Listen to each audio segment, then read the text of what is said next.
everyone, Christy Calcagno here, just going to be recapping what we have heard so far in day 3 of the state versus Rick Chow. It started almost immediately with the state resting their case, and then the defense called one of their biggest witnesses yet, Andy Chow, who is Rick Chow's son. Now, Andy told jurors that he chased Cyrus Carmack-Belton after suspecting he stole from the store, and said the moment turned deadly when he saw a gun. I see that it's a gun, and he points it at me. So I immediately put my hands up. I start to back away from him quickly, and then I yell, "He has a gun!" And then I turn to my dad, who is coming up behind us, and I yell at him again, "He has a gun!" But on cross, prosecutor Dale Scott zeroing in on a major issue. Was this self-defense or a pursuit that never had to happen? Scott also hammering home just how little this may have started over, using a big visual in court. I think you took $1 worth of merchandise from your store. I did think that, yes, sir. And you were certain of it. I believed he had taken it, yes, sir. You strongly believed enough where you left your counter, you left the cash register and ran after it, correct? Yes, sir. I spoke to legal expert Lancey Thompson about using that visual and what that could do or not do in this case. Take a listen. I think Dale with his demonstrations, and that was a demonstration they are putting that $1 for the jury to see, and the one yesterday with Dr. Durso, I think he's done really well with those demonstrations and making those points to the jury. I think they've been very powerful and very good in the moment.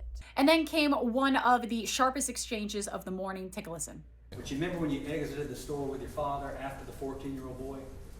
Yes, sir. Okay, and you remember right then when your dad said, "Stop. Stop, Andy, let's stop right here." You remember when he said that? No, sir. Because he didn't, right? He did not. He didn't say that. No, sir. And if he had, you would have obeyed him because you obey your father, right? I would have stopped. Cross-examination kept pressing Andy on what he saw, what he said, and whether his story shifted under pressure. But you were certain enough. You left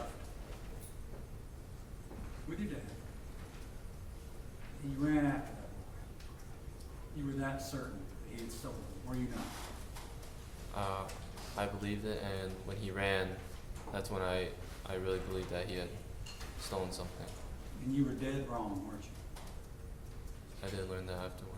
Yes, you were dead wrong, weren't you? I was wrong.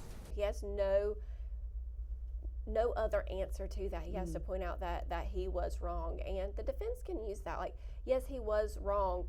He was wrong, though. Andy was wrong, but his dad didn't know, and his dad just was chasing after his son. So they're going to probably use that to wrap up, I would imagine, as some type of closing that, yes, he was wrong, but they're going to lay out that Cyrus was wrong too in having the gun, and that Rick Chow just didn't know any of these things and stumbled upon this situation where his son had a gun pointed to him. That is the defense's theory, and they're going to use that in their theory. Well, right before lunch, things got a bit heated with Dale Scott raising his voice and arguing that none of this happens if they stay inside the gas station in the first place. Take a listen. Shooting doesn't happen if everybody stays put in the Shell gas station, correct? Yes, sir. Thank you. Anything else briefly? It doesn't happen if Cyrus doesn't put a gun on you either, correct? Correct. Thank you. No further questions. Anything else, Pat? You don't even know there's a gun if you stay in the gas station! That's Right? Your Honor.